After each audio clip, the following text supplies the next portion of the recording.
dans ma 3e semaine de grossesse, donc à SG2 plus 3 jours. Je pense que je vais réussir à suivre le fil des semaines de grossesse, semaines d'aménorrhée, etc. Ça fait quand même un moment que je le travaille en tant que doula et donc avec mes accompagnements, avec mes clientes, et je pense que là ça commence à être assez clair. Donc je suis dans ma 3e semaine de grossesse. À la fin de cette semaine, j'aurai fini ma 3e semaine de grossesse, et vu que c'est la 3e semaine de grossesse, c'est aussi la 5e semaine d'aménorrhée théorique, étant donné que moi, mes cycles sont plus longs et mon ovulation ne se fait pas pile poil 14 jours, donc 2 semaines après le début de mes règles. Mais voilà, donc je suis à 4 semaines d'aménorrhée théorique plus 3 jours et en réalité 2 semaines de grossesse plus 3 jours. Et puis là, il est 10h45, je vais me faire un petit déj. J'ai grignoté dans mon lit quelques amandes et raisins, je m'en mets toujours le soir avant d'aller me coucher. Histoire d'éviter d'avoir un petit creux et d'avoir cette sensation d'être barbouillée. Pour le moment, c'est surtout ça que je ressens. Et je mange vraiment petit peu par petit peu. Là, je vais vous montrer l'état de ma crème Boudwick. L'état de ma crème Boudwick. Il y a beaucoup moins de choses qu'avant. Voilà, donc au lieu de mettre une banane, j'ai mis la moitié d'une banane. Au lieu de mettre une pomme, j'ai la moitié d'une pomme. Et après, le reste, il y a des graines de chia trempées dans du lait végétal. C'est du lait d'avoine cette fois-ci. Ici, des graines de tournesol. Du sarrasin pour le croquant et un petit peu de copeaux de noix de coco pour l'onctueux. Et je vais rajouter à tout ça une petite cuillère à soupe d'huile de lin pour les oméga 3 et parce que c'est bon, et une petite cuillère à soupe de citron aussi. Et ma foi, je me sens plutôt bien, assez fatiguée, toujours un peu essoufflée. Je constate pas trop que je suis essoufflée étant donné que je suis souvent allongée et que je parle très peu comme je suis tout le temps toute seule en général. Je le ressens quand je vous parle là en vidéo ou quand je parle avec quelqu'un par vocal sur WhatsApp ou sur Instagram. Et puis le soir en fait quand Baptiste rentre et quand on parle, je me sens vite essoufflée aussi. Et puis si je dois monter à l'étage ou redescendre avec les escaliers, ça m'essouffle un petit peu. Ce matin, j'ai pas trop de contractions à l'utérus, j'en ai eu beaucoup hier, ça m'a un petit peu inquiétée. C'était des contractions qui étaient assez fortes, sourdes et qui se prolongeaient, qui étaient vraiment très très longues. Je suis restée couchée un beau moment hier, peut-être 1 heure. J'aurais pas pu marcher clairement, et après je me suis levée dans la soirée et je suis quand même restée relativement tout le temps à moitié assise, à moitié allongée sur le canapé. On a commencé une super série qui est peut-être pas la meilleure des séries à regarder quand on est enceinte. C'est une nouvelle série qui vient d'être diffusée, je crois, si je me trompe pas, sur France TV. Elle est là en ce moment, elle est dans son intégralité sur France TV. Je sais pas si elle y sera encore au moment où je vous partagerai cette vidéo, où elle sera publiée. C'est une série qui s'appelle Sambre, si je me trompe pas. C'est une fiction qui est basée sur des faits réels et qui relate l'histoire d'une enquête policière en fait qui a duré 30 ans, durant lesquels il y a un homme qui agressait et qui violait ou qui tentait de violer des femmes sur la même route avec le même mode opératoire. Et en fait on suit cette enquête des services de police et là de la juge, et c'est intéressant parce que ça met vraiment les victimes au centre de l'histoire, leurs témoignages au centre. Ça révèle aussi les problèmes qu'il y a dans le système de la justice en France, et ça met l'accent sur le fait que les personnes qui violent sont parmi nous, dans nos cercles d'amis proches, de nos familles. C'est nos pères, nos oncles, nos conjoints, nos amis. Ça peut être tout et n'importe qui, mais en tout cas pas forcément le cliché qu'on se fait du violeur qui est un monstre, sociopathe, marginal, qui est renfermé sur lui-même, casanier. Non, là on voit clairement, puis on voit, on voit ce criminel dès le début de la série, en fait. On sait qui c'est tout de suite dès le premier épisode.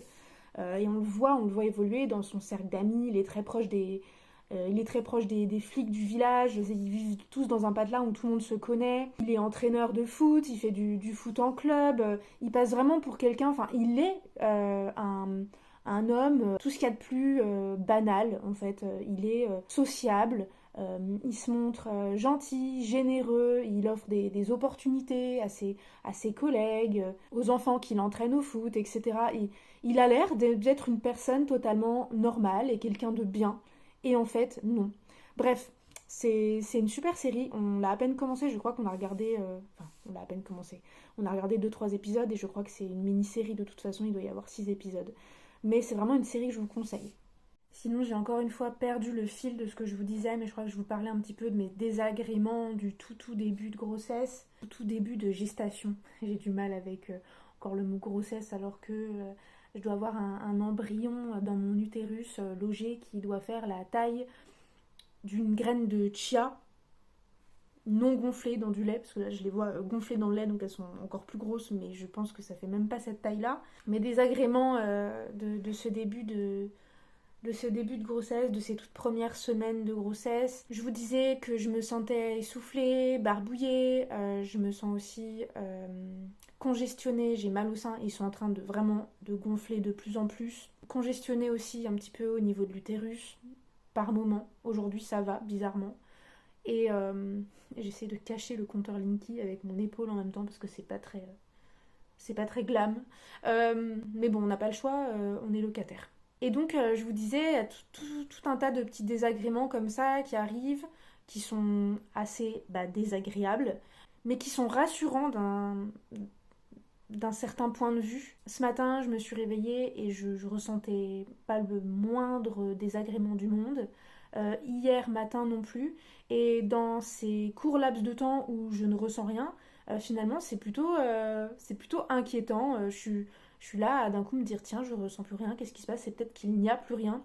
Donc même si ces petits mots du premier trimestre sont désagréables, ils sont assez rassurants parce voilà, moi, ils viennent me rassurer sur le fait qu'il se passe bien quelque chose en moi, que je suis bien dans un début de processus. Ça pourrait presque faire illusion qu'on ait un autre jour, mais non, je me suis juste un petit peu coiffée et maquillée. Je sors simplement à la poste déposer un colis de Baptiste. J'ai pas souvent l'occasion de sortir, donc la poste n'est vraiment pas très loin, mais je me suis dit tiens, ça me fait plaisir de me maquiller un petit peu, de sortir un petit peu de chez moi. Je vais le célébrer en me maquillant un petit peu, en me donnant bonne mine, entre guillemets, ou même sans les guillemets pour le coup.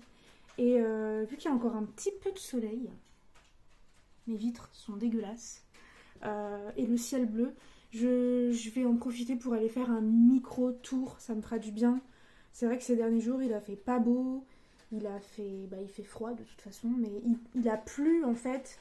Et comme il fait nuit tôt, je peux plus faire ma balade où Baptiste me récupère en camion parce que en fait ça me dit pas grand chose de marcher la nuit. Je trouve ça plutôt anxiogène et pas très intéressant. Donc et j'ai du mal en fait à marcher la journée sans but. J'ai vraiment du mal à juste me dire tiens, je vais faire un tour et ensuite je rentre. Là je sors vraiment parce qu'il y a cette histoire de colis et je vais essayer d'en profiter pour faire un petit tour, rallonger mon tour avant de rentrer. Mais c'est vrai que sinon il me faut un but en fait. Et à la rigueur si j'avais un chien à promener ou le pigeon un jour là qui s'excite parce qu'il me voit vers la porte. Ouais, peut-être que si j'avais un chien, je sortirais plus facilement parce que je promènerais mon chien. Mais là, sortir toute seule, c'est pas pareil. Et en parlant du pigeon, pourquoi il s'excite comme ça?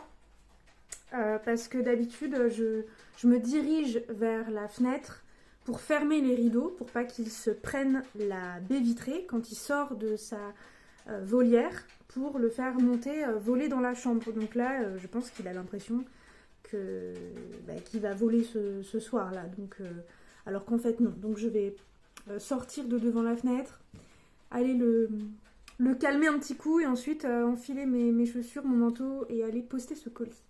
Alors, mon doudou! Bah alors? T'as pas passé une très bonne journée? Fais voir si il a encore de l'eau. Oui. Il a encore des bonnes graines. Ce soir, on va lui remettre des graines de tournesol. Là, il est pas malheureux, il est content. Là, il est content. S'il frottait la queue contre le sol, ça voudrait dire qu'il est pas content. Mais là, il est plutôt content. Je tente un petit doigt vers la... Là, il est pas content. Là, il frotte la queue contre le sol et il est pas content. Je sais pas si vous avez eu le temps de le voir. J'ai pas non plus l'excité exprès pour vous montrer. Voilà.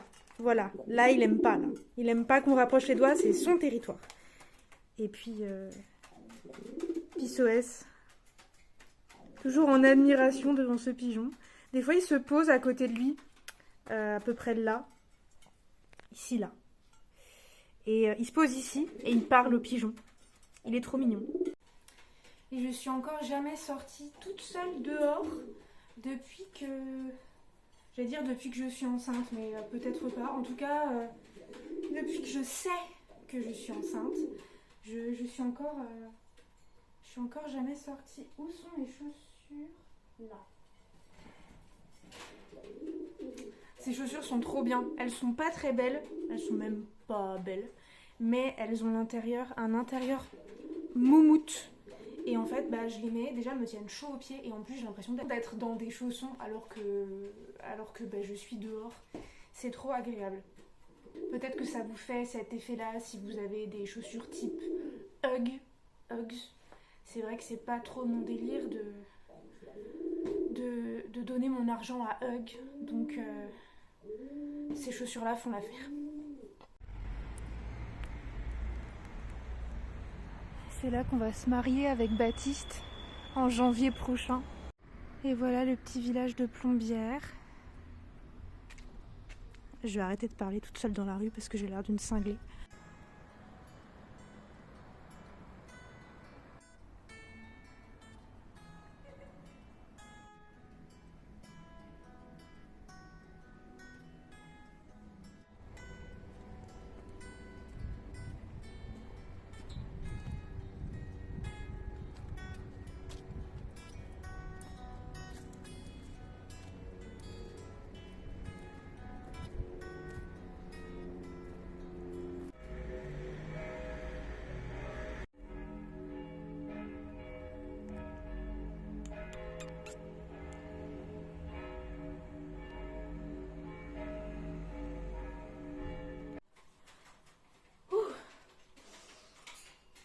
Ah bah j'ai le nez gelé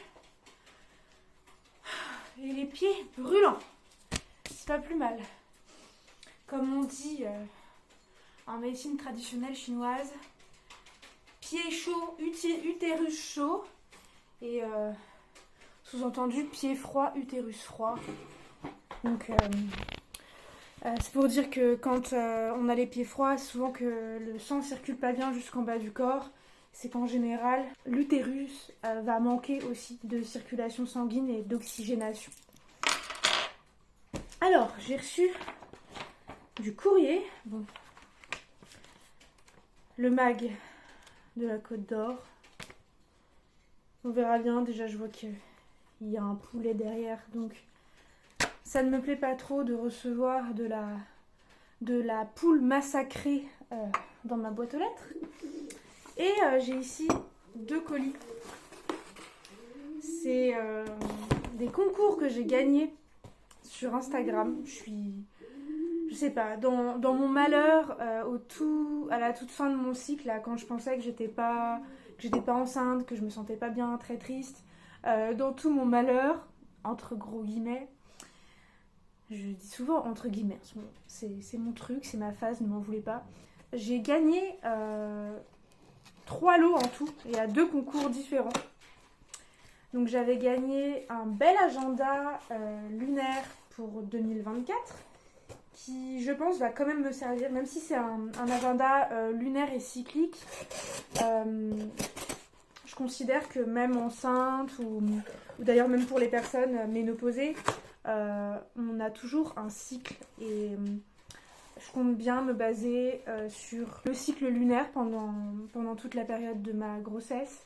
Qu'est-ce que je vous disais d'autre? J'ai aussi participé à un concours de enquête en cavale et j'ai reçu 2 enquêtes en cavale. J'avais participé pour ma cousine qui a eu 8 ans et qui va fêter son anniversaire samedi, là, dans quelques jours. Donc voilà, je suis en train d'ouvrir les enquêtes en cavale. C'est l'enquête astrale, c'est les 2 premiers épisodes de l'enquête astrale. Je sais pas du tout si ça vous parle. J'essaierai de penser à vous mettre, ça fait beaucoup de liens, mais j'essaierai de penser à vous mettre tous les liens, dont le lien des enquêtes en cavale en barre d'infos. Je vais ouvrir le deuxième. Après, je vois pas vraiment. J'ose pas l'ouvrir. Non, mais en plus, il y a du scotch. Je vais pas les ouvrir comme c'est des cadeaux d'anniversaire. Mais j'imagine qu'elle sera contente. Après, elle a 8 ans. C'est vrai que les enfants de nos jours sont plus écran, téléphone, tablette, Switch. En l'occurrence, ma cousine a eu la Switch pour ses 8 ans là. Mais bon, j'ai quand même lui offrir une enquête pour pouvoir s'amuser, jouer en dehors des écrans. Je trouve que c'est une très bonne façon de jouer, de se creuser les méninges sur une enquête spatiale, éloignée des écrans qui nous niquent notre rythme circadien, nous pourrissent la régulation de notre glande pinéale et nous rajoutent du stress, nous fait baisser notre immunité. Bref, c'est tout un calvaire les écrans, disais-je devant mon écran. Enquête en cavale, objet, mission top secrète à caractère urgent, expéditeur Académie des enfants espions.